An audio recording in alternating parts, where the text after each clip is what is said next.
What you want, when you want it, where you want it. This is The Mesh. Carolina Barbecue Festival's 5th anniversary will be the Queen City's biggest barbecue party yet. 30 pitmasters, 3 big events, and it all gets started with the barbecue brunch, brisket and biscuits. Expert barbecue pitmasters team up with Charlotte's top chefs to create a curated food event in partnership with Savor Charlotte.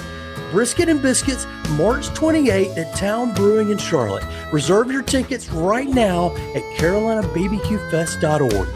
To discover other features in Savor Charlotte's March culinary adventure, visit the Eat and Drink menu at charlottesgotalot.com.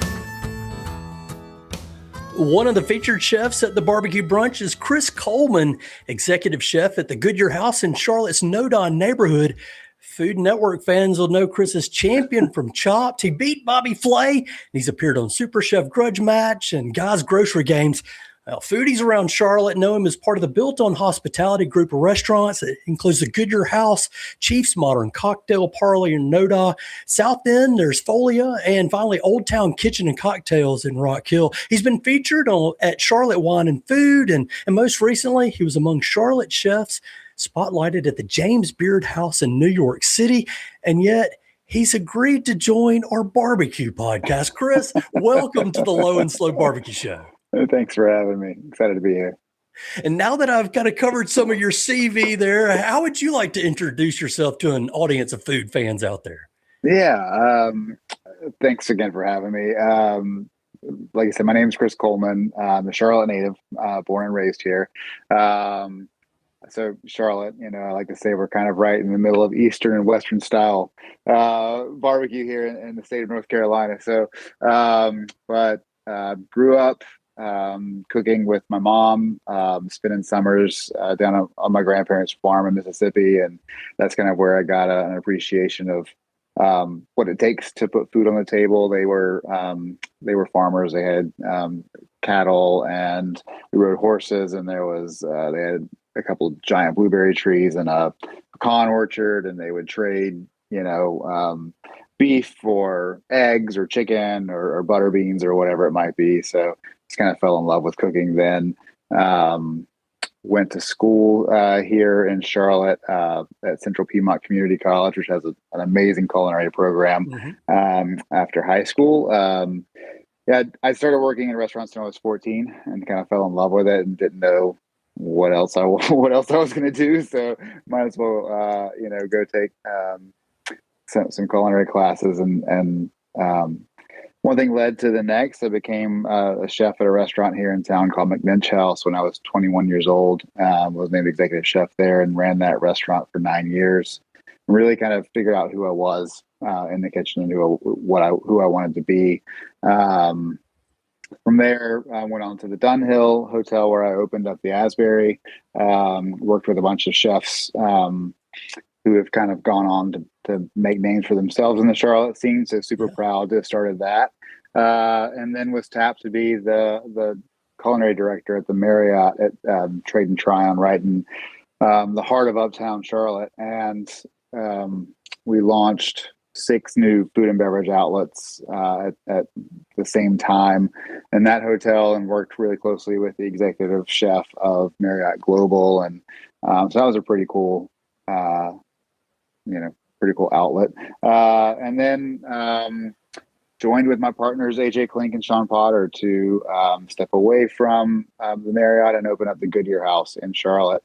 Back in 2020, we opened up about a month and a half prior to the pandemic shutdown, and perfect timing. Perfect timing to open a restaurant and reopen as soon as we possibly could. And then from there, we've added on. It was Old Town first in Rock Hill, and then it was Folia in October of 24 in South End, and then Chiefs in January of 25. So 4 locations. We've done a couple of other things in the interim that aren't open anymore, but those 4 are going strong, and we're having fun. So, yeah, it's part of the business. Now, before we get too much further here, we're going to talk barbecue. You said Charlotte between the East and the West, kind of right between. Where does Chris fall on barbecue?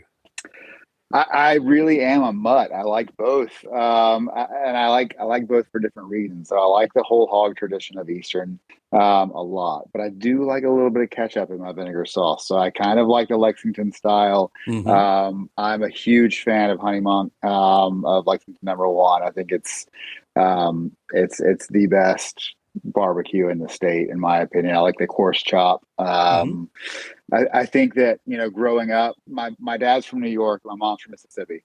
So I didn't have a real, tie to either style and didn't really know, or think about what barbecue could be. Because for us growing up, it was just like, we'd go to Sonny's or something, right? And I was in high school, and in ninth grade, I was running cross country, and we were going up to Winston-Salem to compete in the state. The state championship at Wake Forest, and our coach loved Lexington barbecue, and so he made us stop on the way back in Lexington, and he took us all in to eat, and he said, "You got to get it coarse, you got to get some of the bark on there."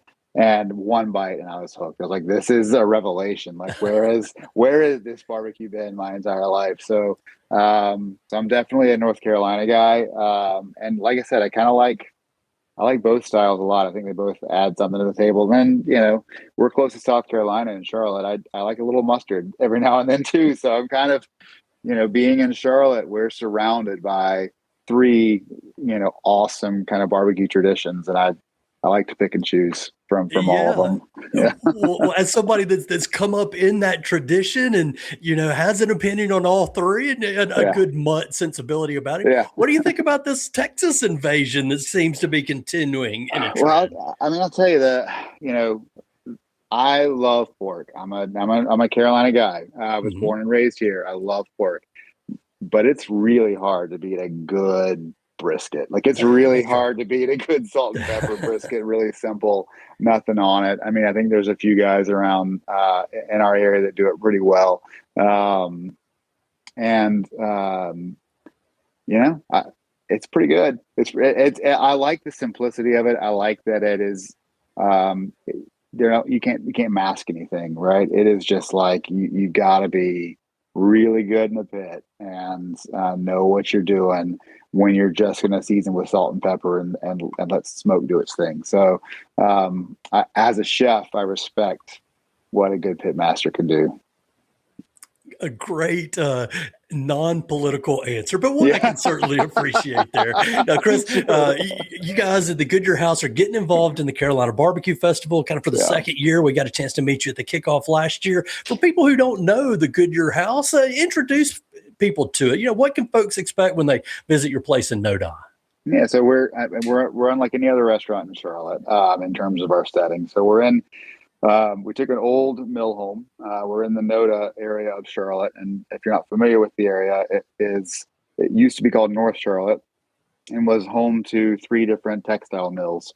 And so there was all these small little like bungalow type houses built around the mills that were built for the mill workers. And so we took one of them right across the street from the Johnston Y and kind of turned it into this sprawling complex of a restaurant with, a huge backyard patio and kind of a bar that's built off the restaurant, a kind of covered pergola area, and it's just like we've got bocce courts for the kids and stuff. So it's really, we kind of became an instant neighborhood classic, and that's one thing we're proud of.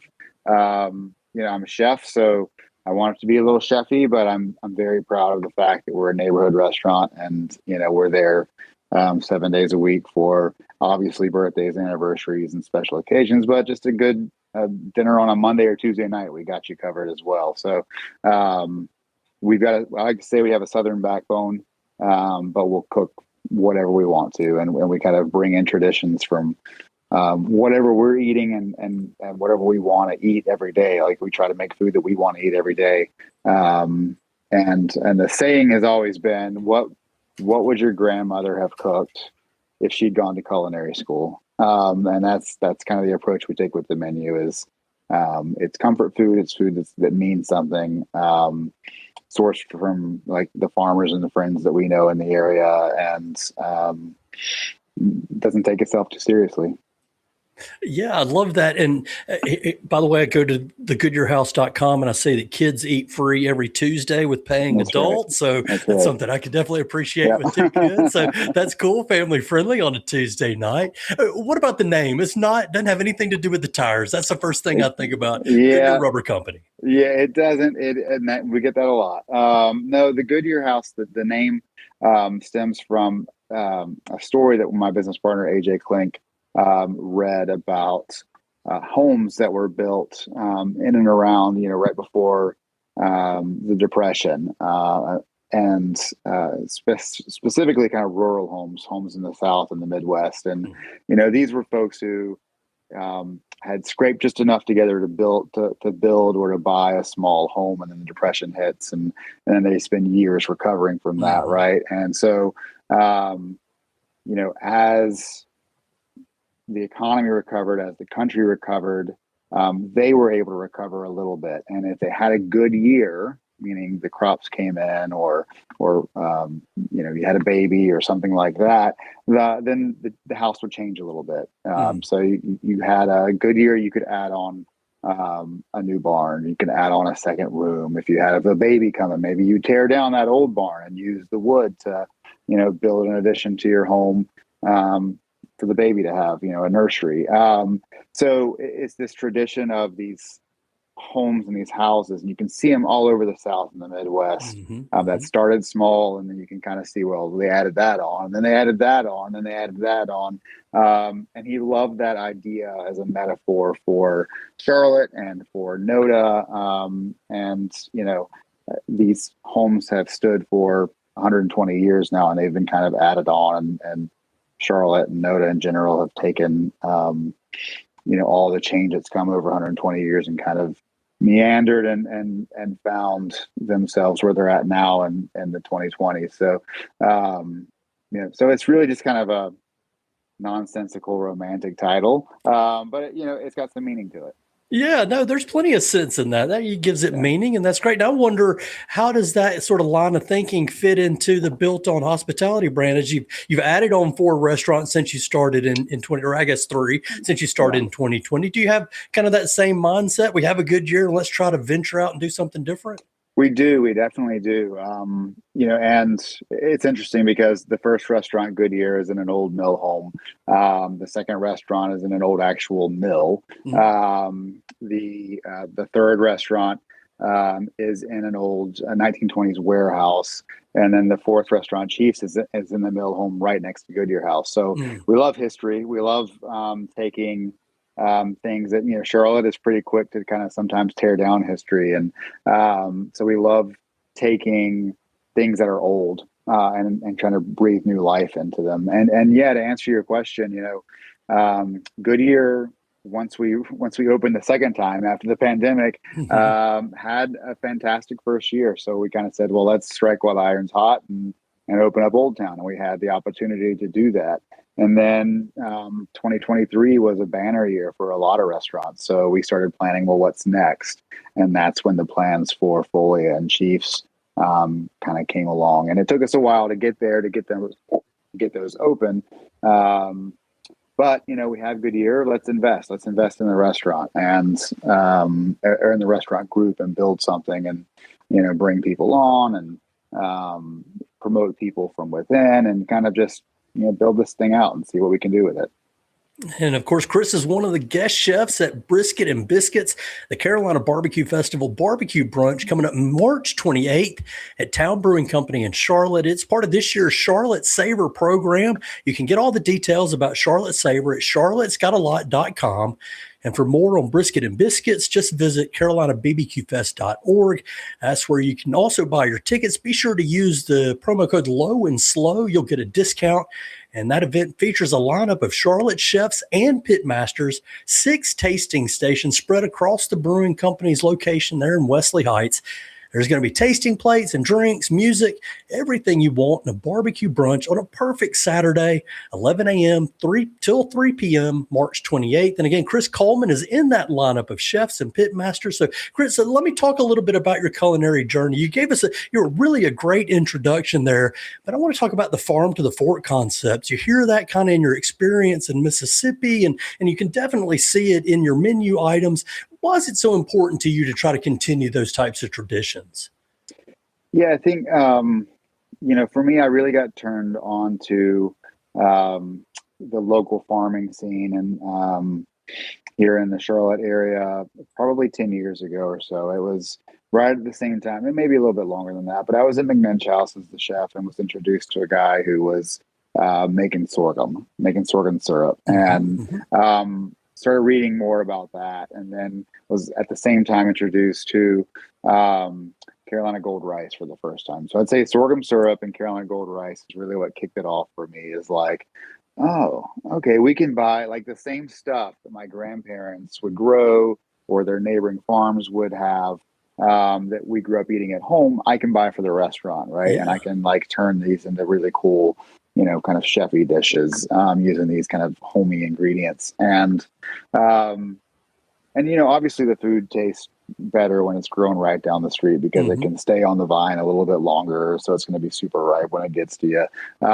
So you have the flavor, but for me, it's important because it's history and tradition. We already spoke a little bit about our love of history as a group, but we're a agricultural area. We're super rich in agriculture in this area, and some of that's kind of going by the wayside, and we need to invest if we want local food that's not monopolized by the ConAgras of the world.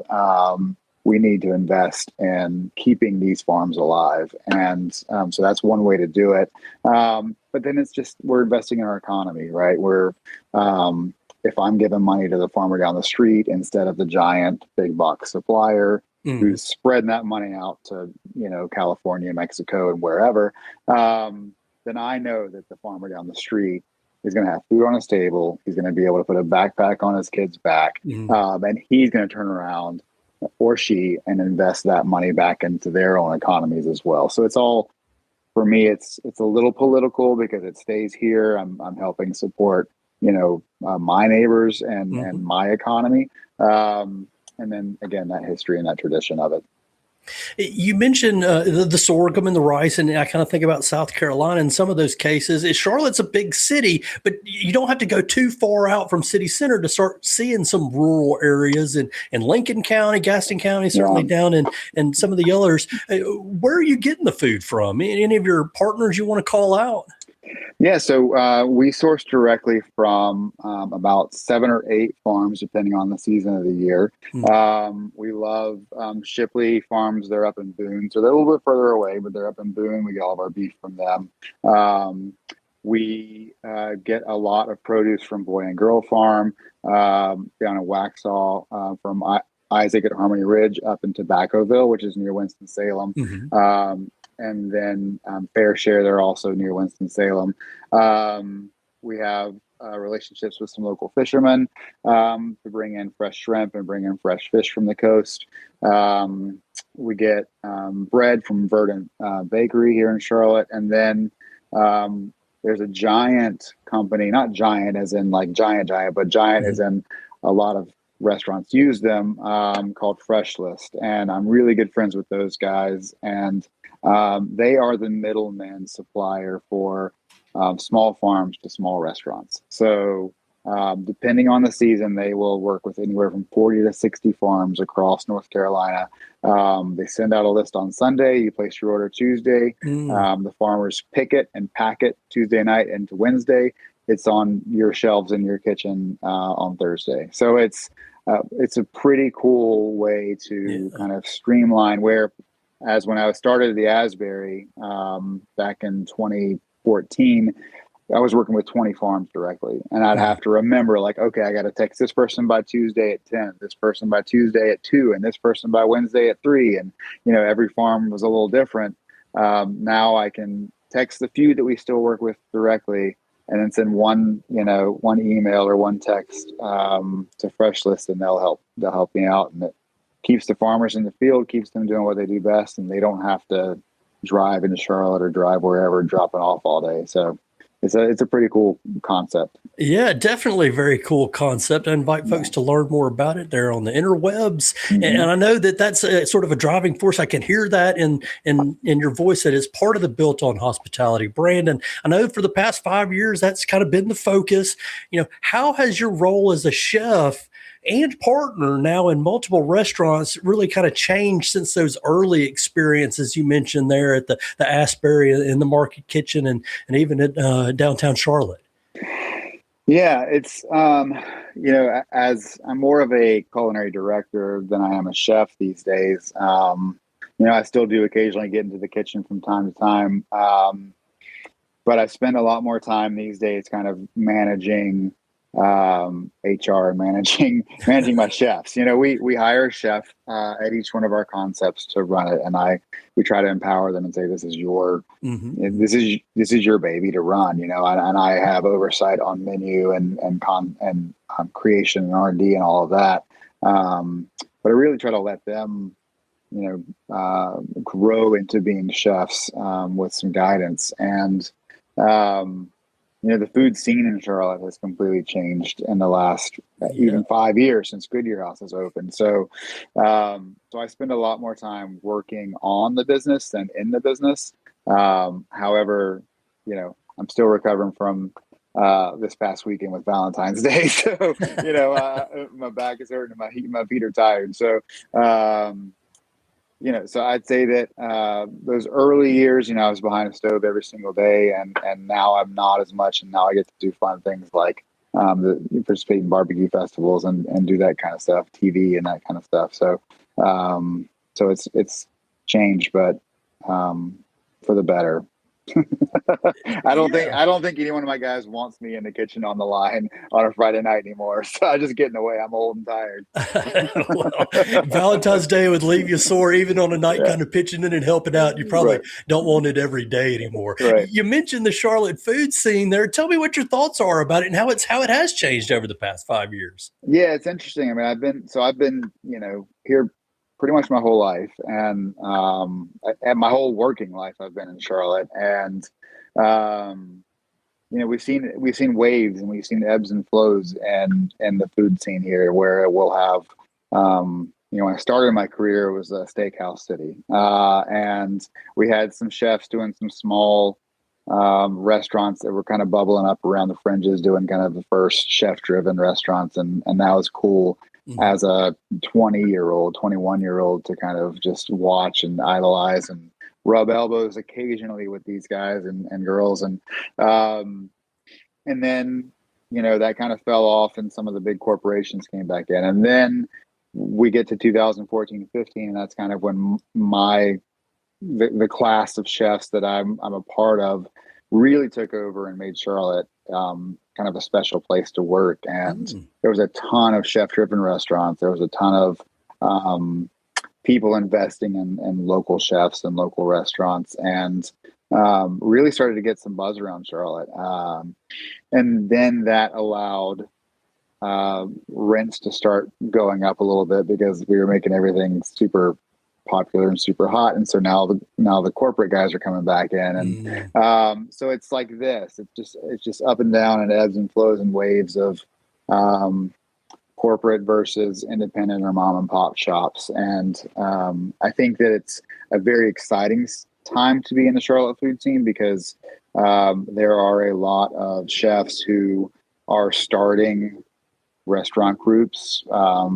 A lot of us who were kind of the independent guys 10 years ago or now are starting groups or are part of groups or managing groups. And so we get to do a little bit more and kind of bring concepts to life, which is cool. There's the mid-size corporate guys that are coming in that are bringing some cool concepts to Charlotte. And then there's a whole class of new chefs who are up and coming and doing kind of the pop-up scene thing with they'll pop up at a bar, or they'll pop up in a backyard somewhere and sell ridiculous tacos for $5 a pop, and that's kind of cool to be a part of. Yeah, for sure. You mentioned kind of a class of chefs that came out. Were they from Central Piedmont Community College or Johnson and Wales, or all of the above and additionals?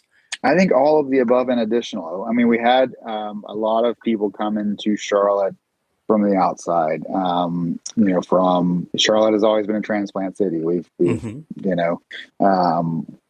with banking and energy comes people who are moving here for opportunity, and so we've had a lot of people come from within the state, from up north, from down south. I'm just thinking through the chefs that kind of I came up with at the same time. And there's guys from New York, there's, a guy from Alabama, there's people from Georgia, there's, a couple of chefs who came down here after graduating from NC State at Raleigh. So it's, and then there's a couple of contemporaries who graduated with me from Central Piedmont Community College, or who went to JWU here and are making a name for themselves or have. So it's, we're just like, I'm kind of a mutt in the barbecue world, and I like it all. We're kind of a mutt of a city. We have a lot of people from all over the place who chose to make this home. I think it's starting to get more and more attention, in which it deserves it. I want to talk a little bit about the future, but before I do, I got to talk about the Food Network stuff. I know it's been a little while since then, but tell me about that experience and what you enjoyed and maybe what wasn't so great about it. It was by and large that like 4 years where I kind of just was doing shows back to back to back. It was by and large a great experience, a great opportunity. And I haven't done one in a while, but I think that season in my life might be over. I was approached and asked if I would want to do Chopped. That was the first one. And that was the one that I, as a 20-year-old, get off of work and come home and turn it on and kind of watch and say, man, I'd love to do that. If I ever got an opportunity to do that show, I'd love to do it. And then I got that opportunity and went on and won, which is kind of crazy. And so then the producers from B. Bobby Flay called and asked if I wanted to do that, and went on there and won, and then was asked to come back on Chopped for a Champions thing, and didn't do so great on that one. But I tell folks all the time that it is cooking and it is competition, but at the end of the day, these folks are just trying to make good television, right? They want to make a really good program that people are going to tune into. So if you either are very good at what you do, or meaning you win, or you're very good, an awesome personality, you're going to come back on. And that happened. After that, I did Alex versus America and Guys Grocery Games and Super Chef Grudge Match. And, once you do one, you kind of get called back to do them all. And it's a lot of fun. I mean, the cooking is what you see on television. It's there's no tricks or anything. The time is real. If it's 20 minutes to cook a dish, you've got 20 minutes to cook a dish. And the people that I met along the way are all awesome. I met some producers who worked on all the different shows, and it was kind of cool to catch up with them, and met some competitors that I still keep in touch with. So it's a lot of fun. The one thing that I don't want to say that I didn't enjoy, but Guys Grocery Games is the hardest one to do, because it's an actual grocery store. I mean, it is a studio for filming a TV show, but they built a grocery store in the middle of this production lot, and it is like, I don't know if you're a Harris Teeter guy or a Food Liner guy or wherever, but it's not like running through an Aldi. You are running through a giant grocery store with a buggy, and they say go and the clock starts and you have no idea where anything is, and you're running around trying to find stuff, and that was the hardest one. So but it was a lot of fun. It gives you new respect for going to grocery shop, right? It does. Yeah, for sure. Well, before we wrap it up and talk a little bit about the barbecue brunch here to kind of close us out, because we do want to talk about that. Can you look into the crystal ball and tell us maybe what's coming down the line for Chris or maybe for Built on Hospitality? Yeah. So, I mean, with us, with Built on Hospitality, we have signed on with the Beckworth Hotel, which is going to be a really cool, unique boutique hotel in Charlotte that opens up in October of 2026 this year. And we have signed on to do the food and beverage for the entire property. So it's 4 restaurants, 4 new concepts that we get to bring to life, and I'm super excited for that. Yeah. And it's going to be everything from a sandwich and salad kind of cafe spot to a rooftop bar with small plates. It's kind of we get to stretch our legs and have some fun with some like Pacific Rim cuisine. So Cool. we get to do a little bit of it all, and I'm super excited for that opportunity. Yeah, very cool. Okay, back to brunch. Now, I know you Back to guys have brunch. a brunch menu at the Right. Goodyear House. Tell me, Yeah. what does it take to be good for a brunch menu item? What should a brunch include? Well, so brunch, you're gonna go 2 ways with brunch, right? So one is like for a lot of us, it's the start to the day, right? It's the start to a day, and so you want something that is, going to be filling and hearty, but not weigh you down, and something that's going to kick off your day in a right way. Now, 15 years ago, it was also the meal you ate when you were maybe a little hungover. So you want something that's a little fatty and decadent and maybe a little less fresh and a little less healthy. And you do want something that's just going to like kind of calm everything going on down Right. below. But it should be good. It should be tasty. Hot food should be hot, cold. It's just like any other thing, but it can be a little more decadent and a little more fun at brunch because, it's brunch.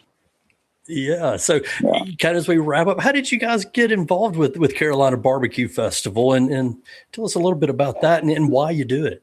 Yeah, I do it because of Lewis Donald. I love Lewis. I've known Lewis for probably 15 years now, and excited that he was bringing some really good barbecue to the city when he opened up Sweet Lou's, and whatever he asks, I will do. I love that guy, and was so excited to be asked to be a part of the kickoff party last year. Excited to partner up with Matt Register for the biscuits and briskets this year. I love Matt to death too. I met him a few years ago and got to do a dinner with him last year at Euphoria Food Festival in Greenville, and I love Matt Register too, so I'm really looking forward to it. Have you thought about what you guys are going to cook up? Yeah, so actually just talked with Matt today. We're going to do blackened fish and grits with a little tartar sauce vinaigrette. It's something that we do at the restaurant, the tartar vinaigrette. And so kind of a lightly smoked, seared blackened catfish over some really creamy grits, and kind of a very vibrant, punchy, herby tartar sauce vinaigrette, and should be fun. It's something that screams brunch for sure. Yeah, well, breaking news coming here about the menu coming up. So, Chris, you've been super generous with your time today, answering all my questions. I wonder if you might take a moment to talk about something that you want to talk about. Yeah. So we are also doing something at Goodyear. A quick shameless plug for us, I guess. We're doing something at Goodyear House as part of the Savor programming as well. 2 days before the barbecue brunch on the 26th, I'm hosting some of the best chefs in Charlotte. We've got Andreas Kiefer from Custom Shop, Sam Demonich from Restaurant Constance, Vince Giancarlo from B-Side, and Christian Valavazzo from Carnal, one of those pop-up guys I was talking about earlier, to do a backyard cookout at Goodyear House. We'll be, this is the first time announcing it, actually. It's just hot off the presses here. We'll be launching tickets to that later this week, so check out Goodyear House, our open table for that.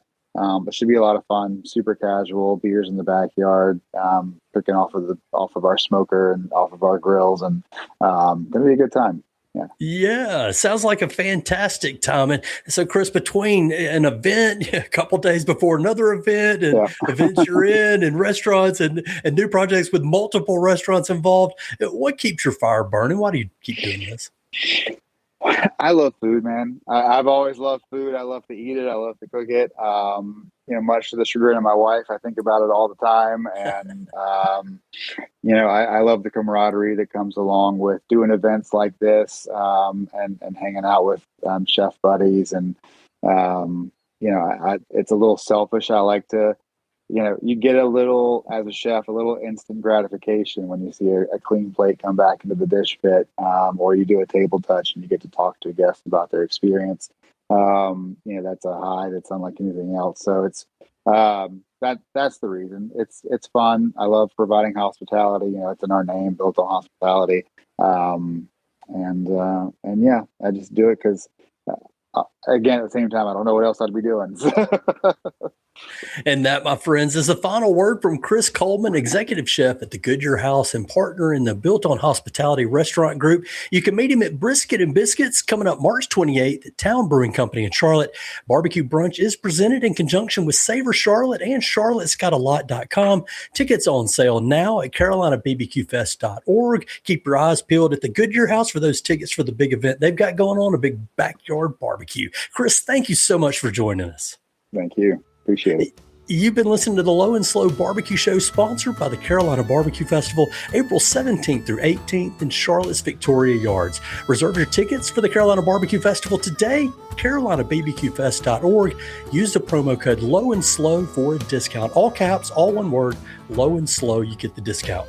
To our audience, thank you for listening to the Low and Slow Barbecue Show. If you like what you hear, share our podcast with your food-loving friends, and please give us a 5-star rating on your favorite stream. For more interviews with pitmasters and chefs with the Carolina Barbecue Festival and the Barbecue Brunch, be sure to visit lowslowbbqshow.com. We've got a blog with festival and event details. You can also sign up for our weekly newsletter and get the barbecue news and fundraisers, food truck schedules, all that every week in your email inbox. The Low and Slow Barbecue Show is proud to be a part of the Mesh.tv network of podcasts. That's where our producer, Andrew Moose, makes us sound good every episode. Thank you so much, Mr. Moose. Join us again next time when we share more pitmaster stories, recipes, and advice on the best barbecue you can find in the land, from the farm to the fire to your plate. For the Low and Slow Barbecue Show, I'm Trigger Willard, reminding you that for the best barbecue and the best barbecue podcast, make it low and slow.